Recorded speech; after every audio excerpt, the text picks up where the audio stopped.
The list of things that can go wrong on any boat trip is endless, but you can be prepared by having an action plan to help you cope with the most likely problems.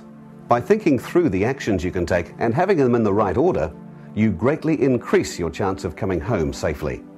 In any unexpected situation, the first natural reaction is to panic, which just makes things worse.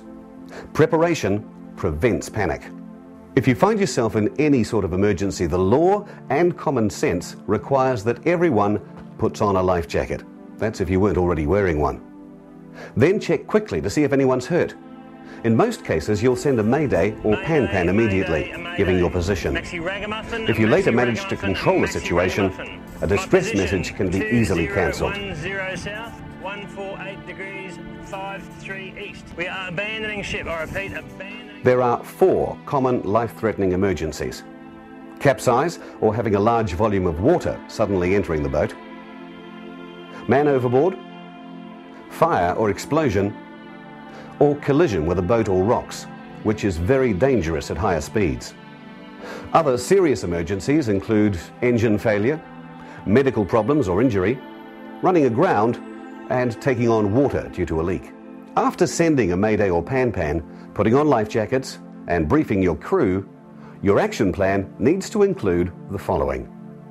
Capsize is always a sudden event and often occurs after taking on very large amounts of water, often in rough conditions or in steep waves on a bar.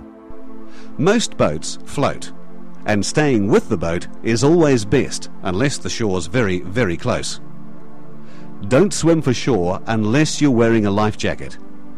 Remember, it's far easier to find an upturned boat than a bobbing head. If you've not been seen by others on a nearby boat or ashore, then you'll have to send for help. By having a waterproof VHF radio, flares, a locator beacon, or in some cases a cell phone sealed in a plastic bag, you'll have the means to get help. If you can't call us, we can't rescue you. Man overboard. First, throw a life buoy or anything that floats like an inflated fender to the person in the water. Slow right down. Make sure everyone on board knows that someone's in the water. Having them point continuously at the person really helps to avoid losing sight of them. Set the man overboard alarm on your GPS, and unless you stay very close to the casualty, send out a mayday. It can easily be cancelled if you make the rescue yourself. On a yacht, it's often best to drop headsails and start the motor so you have better control. Approach the casualty with the boat heading into the wind. Have a rope ready to throw to them. Positioning a boat precisely in waves is very difficult. As you get the casualty alongside, stop your engine. A turning propeller is a real danger. Bring the person on board the best way you can. If they've been in the water for more than a few minutes, try to keep them as horizontal as possible, and always make them lie down as soon as they're on board. In case of fire, immediately position the boat so that heat and smoke blow away and not over the boat and people. Close any hatches to limit the spread. Shut off the fuel. Aim the extinguisher at the base of the fire, or smother it with a fire blanket, wet blanket, or wet towel. After the fire's extinguished, cool the area with water to prevent a further flare-up. If you get caught inside a boat with a fire, remember to drop and stay low where there's air to breathe. Collision could involve another boat, or it could be a rock or some structure.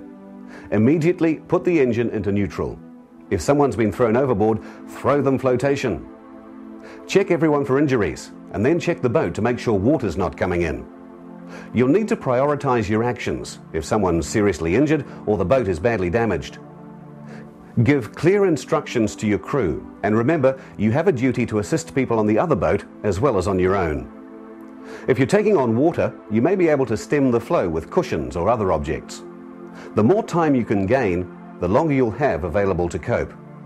By thinking ahead and discussing your plans with your crew, you'll be in a much better position to cope when the unexpected happens.